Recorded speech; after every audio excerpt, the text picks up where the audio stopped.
आत्मदाह गरेका गणेश नेपालीको घटना सेलाउन नपाउँदै सर्लाहीमा पनि 35 वर्षीय युवकले शरीरमा पेट्रोल छर्केर लगाए आगो। संघीय सरकार र महानगर प्रहरीको दादागिरी बन्द गर भन्दै देशैभरि विरोध। काठमाडौँमा मुगुका 25 वर्षीय युवा गणेश नेपालीको आत्मदाह र त्यसपछिको दुखद निधनले सिङ्गो देश स्तब्ध र आक्रोशित भइरहेकै बेला सर्लाहीमा पनि अर्का एक युवाले आफ्नै शरीरमा आगो लगाएका छन्। शुक्रबार सर्लाहीको गोडैता नगरपालिका 10 का 35 वर्षीय विवेक मण्डलले आफ्नै शरीरमा पेट्रोल छर्केर आत्मदाहको प्रयास गरेको जिल्ला प्रहरी कार्यालय सर्लाहीका प्रमुख एसपी रविन्द्र पौडेलले पुष्टि गरेका छन्। मण्डलले आत्मदाह प्रयास गर्नुको कारण भने अझै खुल्न सकेको छैन। उनको अवस्था अत्यन्तै गम्भीर भएपछि स्थानीय प्रशासनले उपचारका लागि काठमाडौँ ल्याउन हेलिकप्टरको व्यवस्थाका लागि सर्लाहीका सांसद डाक्टर अमरेश कुमार सिंहलाई गुहारेका थिए।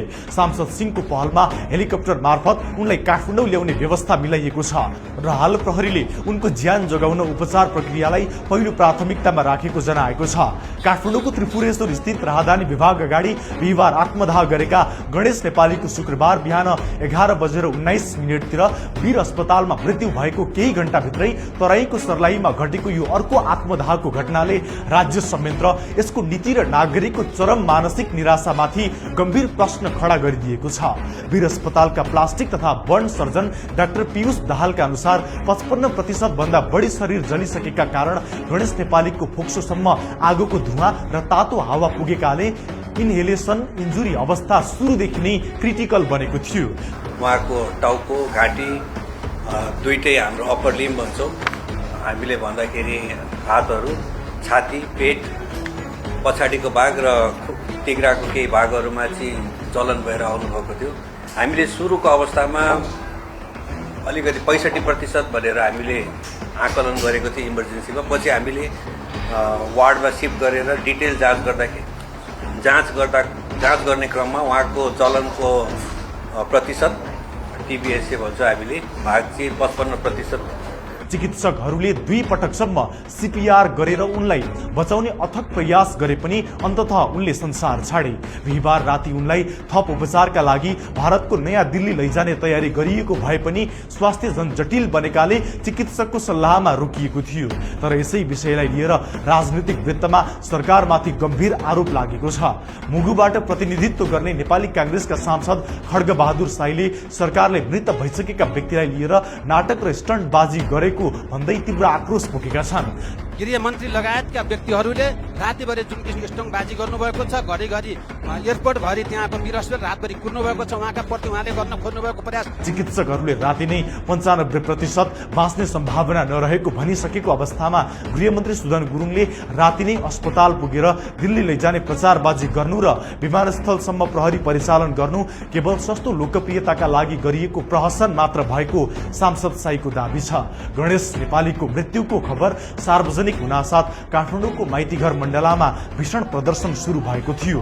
मुगुबासी पठाउ तथा इनड्राइभर जस्ता राइडिङ एपका राइडरहरू र ठूलो संख्यामा युवा पुस्ता जेन्जीहरू सडकमा उर्लिएका छन्। प्रदर्शनकारीहरूले काठमाडौँ महानगर र संघीय सरकार दुवैलाई लक्षित गर्दै बालेन तिम्रो झिकै माया गणेशको आत्मदाह थियो, राज्य आतंक मुर्दाबाद, बालेन के तिम्रो राज्यमा गरिब र युवा अट्न नसक्ने हो जस्ता आक्रामक र आक्रोशित नाराबाजी गरेका छन्। महानगर प्रहरीको कथित दादागिरी र ट्राफिकको अव्यावहारिक जरिवाना नीतिले सामान्य श्रम गरेर खाने युवाहरूलाई मर्न बाध्य पारेको भन्दै आक्रोशित भिडले माइतीघरबाट वीर अस्पतालतर्फ अघि बढ्न खोज्दा प्रहरीले भद्रकालीमा बल प्रयोग गरिरहेको थियो। देशका विभिन्न भागहरूमा पनि महानगर र संघीय सरकारको ज्यादती बन्द गर्न माग गर्दै स्वतःस्फूर्त प्रदर्शनहरू गरिरहेका छन्। युवाहरूको आक्रोशले स्पष्ट पार्छ कि अब सर्वसाधारण नागरिक राज्यको थिचोमिचो सहेर बस्ने मुडमा छैनन्।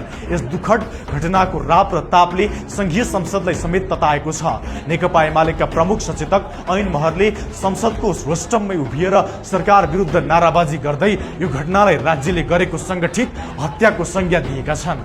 वर्तमान सरकार जनतालाई सेवा दिन भन्दा पनि मार्न उद्यत रहेको आरोप लगाउँदै उनले ऐतिहासिक सन्दर्भ समेत जोडे। निरङ्कुश राणा शासनको अन्त्यका लागि योगमाया न्यौपानेले जल समाधि लिएको इतिहास स्मरण गराउँदै महरले भने योगमायाको जल समाधिले राणा शासन ढल्यो भने गणेश नेपालीको आत्मदाहका कारण यो सरकारले पनि ठूलो मूल्य चुकाउनु पर्नेछ। यसको अन्त्य सुनिश्चित छ। उनले सरकार 100 दिनको कथित उपलब्धि गर्न व्यस्त रहँदा गरिबको स्वास्थ्य बीमा कटौती गरेको र नागरिकलाई आत्महत्याको मुखमा धकेलेको भन्दै आक्रोशपूर्ण रूपमा यो सरकार मुर्दाबादको नारा लगाएका छन्। 25 वर्षीय गणेश नेपालीको आत्मदाह र मृत्युलाई केवल एउटा व्यक्तिको आत्महत्या मात्र मान्ने भूल गरियो भने बालेन शाहको सरकार र संघीय सरकार अहिल्यै पूर्ण रूपमा असफल भइसकेको ठहरिनेछ। कर्णालीको दुर्गम जिल्लाबाट मुगुबाट सपना बोकेर काठमाडौँ आएका युवाले यसरी दर्दनाक अन्त्य रोज्नु र लगत्तै सर्लाहीमा अर्का युवाले आगो लगाउनुले विद्यमान राज्य प्रणाली र अव्यावहारिक नीति र सरकारवालाहरू निकायहरूको बढ्दै गरेको अहंकार विरुद्धको भयानक विद्रोहलाई संकेत गर्छ। नागरिकलाई बाँच्ने सहज र मर्यादित वातावरण दिनुको साटो जरिवाना, धरपकड र उठीबासको आतंक सिर्जना गर्ने महानगर र संघीय सरकारको अनुदार कार्यशैलीले जनताको धैर्यको बाँध फुटाइदिएको छ। देशैभरि सल्किएको यो विरोधको आगोले समयमै न्याय र नीतिगत सुधारको मार्ग अवलम्बन नगरे सिंहदरबारको जग नै फेरि नहल्लिएला भन्न सकिँदैन।